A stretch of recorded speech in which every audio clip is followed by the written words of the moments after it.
Hi guys, so you join me here at the Oaks at Sessay again today. Today I'm actually on a lake that I've never fished before here. I'm on Maple Lake, typical snake lake, full of F1s and little carp. Hopefully I'm going to show you how I approach a lake like this, give you some tips along the way, catch a few fish, hope you enjoy. Let's get on box and get started. So I've just sat down at my peg and as you can see we're on a typical snake lake here. So start off shallow, get a bit deeper towards middle, shallow up towards far bank. More or less every snake lake's the same. So the way that I approach them is usually the same. So I normally have a line down the middle, what we call the track line. That's the deepest bit of water we can find. Here it's about 8-9 metres. Then my main plan of attack will be the far bank. So as you can see, that's where most of the features are. So the fish like to hide there, a bit of cover in winter for them. Across there we've got about 3 foot, which is a nice depth to catch in winter. They have got what we call a mud line as well, which goes up to like 12 inches right at the far side, dips in a bit. Going to stay away from there today, just with the weather being cold. I doubt the fish will be in there, they'll be tucked in under the covering 3 foot of water. We've also got near margins, which some people don't associate winter fishing for F1s with margins. But if you've got a bit of depth, which we have here, like 3-4 foot down the margins, just off the end of some reeds, so we've also got a bit of cover there. If you trickle some bait in there, usually at the end of the day, later on in the session, you'll catch a few fish there. So that's how I attack a typical snake lake like this, and I'll give you some more tips along the way. So when it comes to starting your session in winter on a typical snake lake, the way that I'd always start is by dobbing. So literally a slice of bread, 8mm puncher bread, and work your way up the far side in all the features.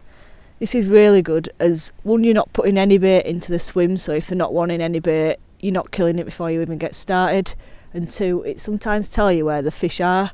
So if you go in one spot and you don't get any bites or indications, I give it a couple of minutes and it's all about working the far side, and usually you'll find an area where there's a bunch of fish sat, and obviously catch what you can, and then you know that they like that area, so that's a place where I'd introduce a bit of bait.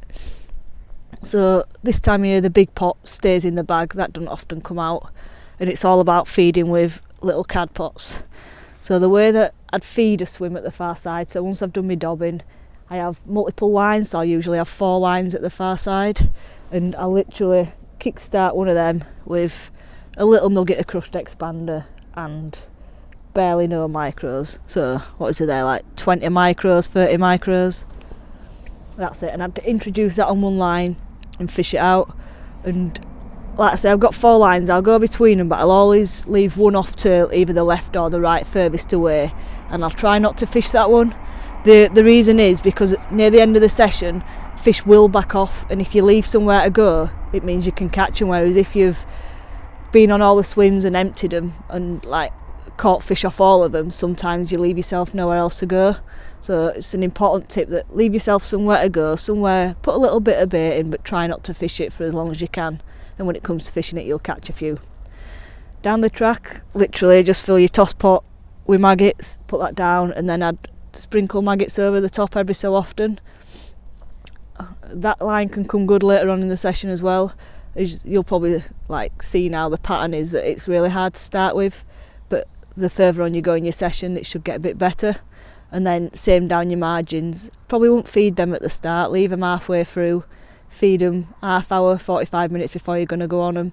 Again, just a little toss pot, a few micros, a bit of maggot, maybe a little nugget of ground bait, and then just when you go on it just tap a few micros in.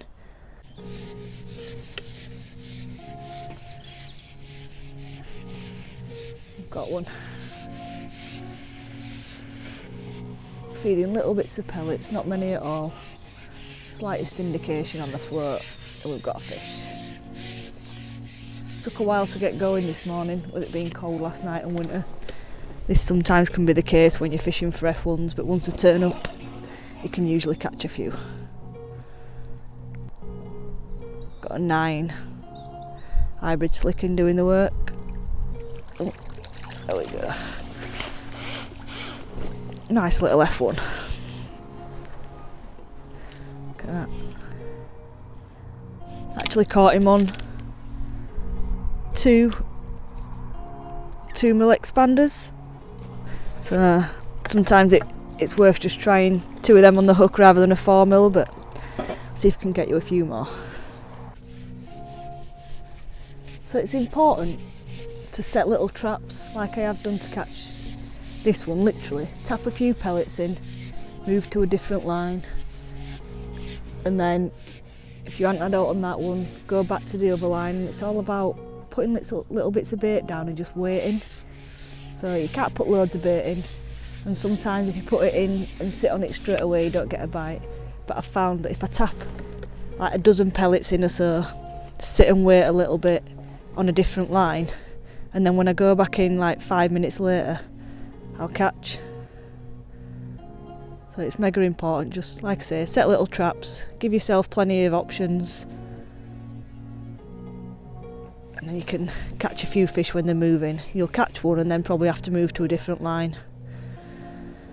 But if you only had one swim, then it wouldn't be possible to do this, so it's mega important that you set up a number of different swims, giving yourself a bit of room to move around and a few options.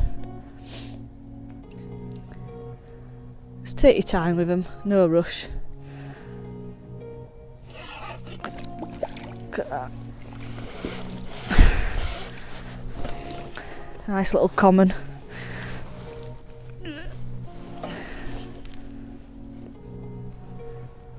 Lovely little fish. Ooh, there we go.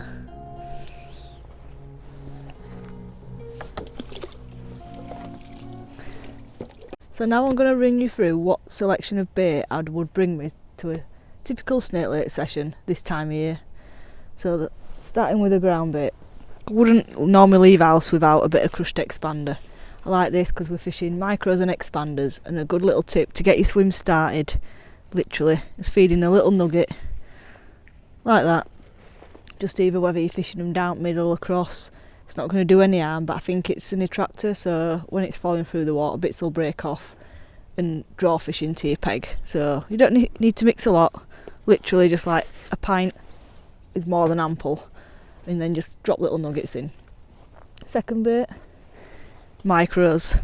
These are fishery micros, but I've got a bag at home and I like to do them the night before, so if it's somewhere where you go regular, just buy a bag before you leave, take them home with you. And what I like to do is like to pour some into my tub, mix it with a banoffee, so I like the banoffee boost, mix it in a bit of water, fill your pellets in the tub with water, like half an inch of water over the pellets, and then I literally just put them in the fridge, in the garage, and then just leave them till the morning. And the reason I like to do this is because the pellets then go really soft and it's easy for the fish to digest, whereas this time of year sometimes if you do them on the bank they don't go quite soft enough. With it being cold, the water doesn't seem to absorb in, or if it does it'll take a good few hours, whereas if you do it the night before you don't have to worry about that. You get to your peg and they're fine.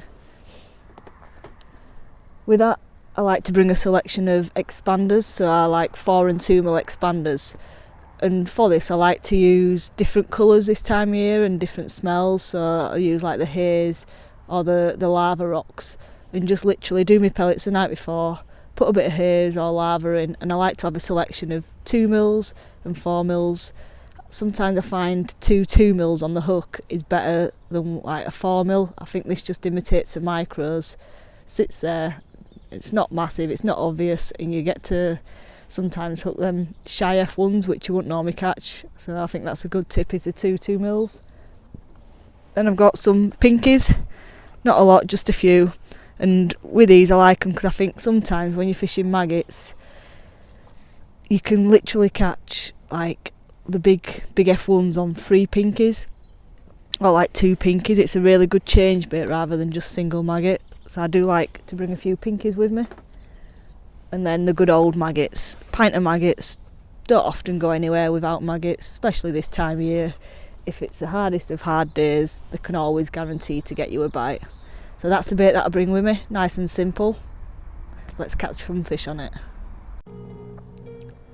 So I've just had a fish on my right hand swim, so I've tapped a few pellets in now to leave it, and I've just come over now onto my left hand swim, which I caught a fish off before and tapped a few pellets in.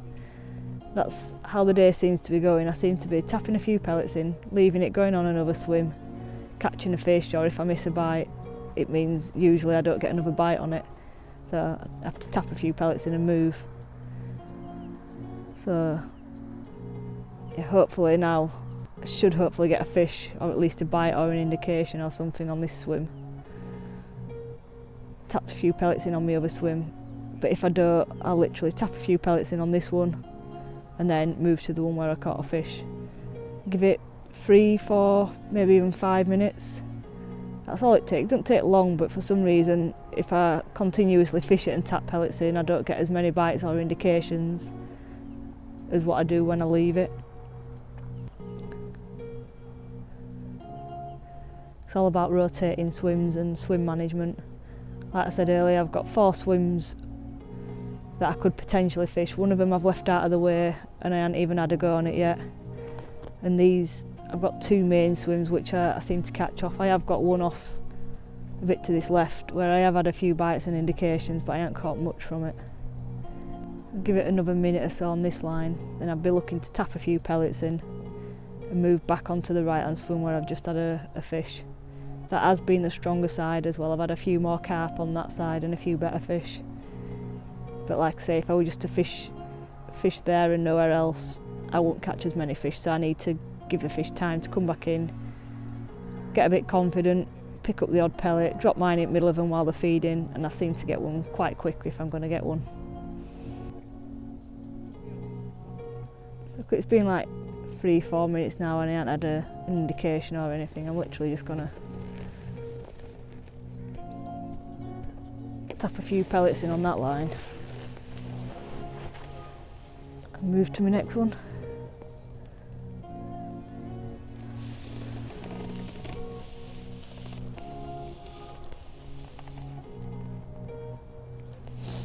As I said, this line has been the best line today. Saw me float out, drop it in. There we go, look. Perfect example that was. If I'd have gone in straight away there, I wouldn't have caught one, but because I've rested it, tried catching one on the other line.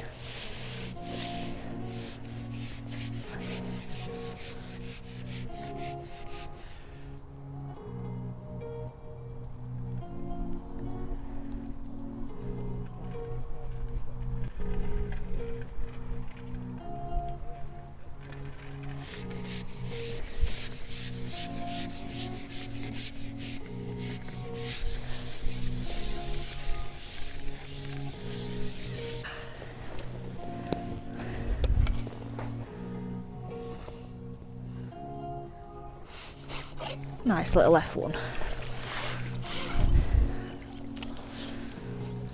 Load him up. There we go. Look at that. So a good quick tip for you here is to make sure everything is light and balanced, especially this time of year. So the tackle that I'm using today is a 4x10s F1 pellet float. And that's on 013 power line down to an 010 hook length, but I won't think twice this time of year about dropping down to an 08. I know it seems like, but I do a lot of silverfish fishing and the amount of carp that I've caught on 08 and you very rarely get bust.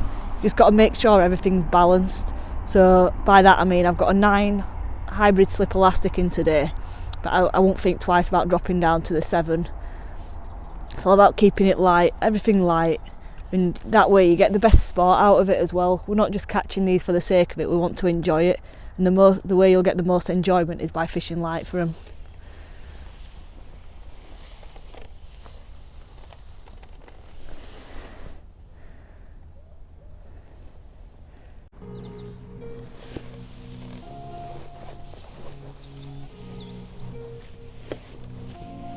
The slightest indication then.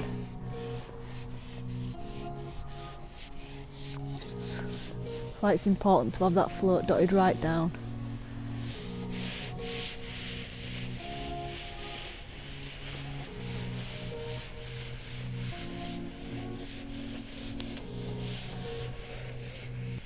Just take your time shipping in, there's no rush.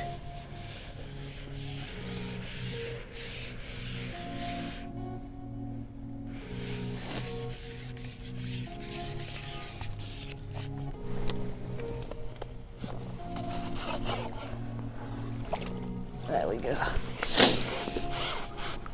Another little F1 in the net. hold him up for you. Look at that. Ooh. Nicely hooked in the top lip. Put him back.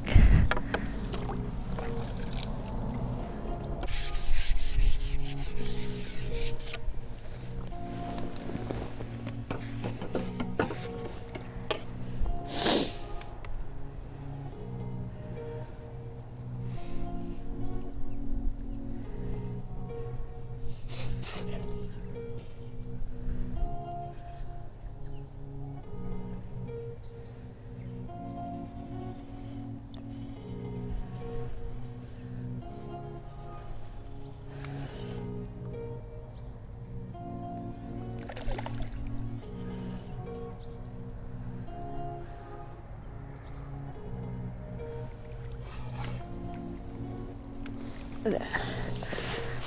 Nice little mirror.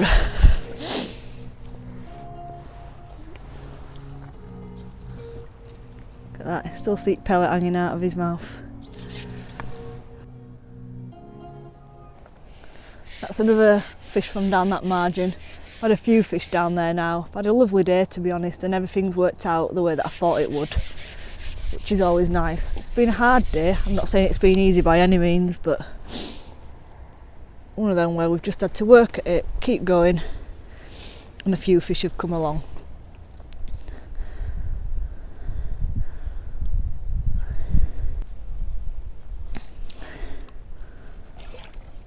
There we go. Just hold him up. Nice fish to end the day on, to be honest. It's getting on a bit now, and let me just turn it hook out. Look at that. As you can see, we've had a lovely net of fish here.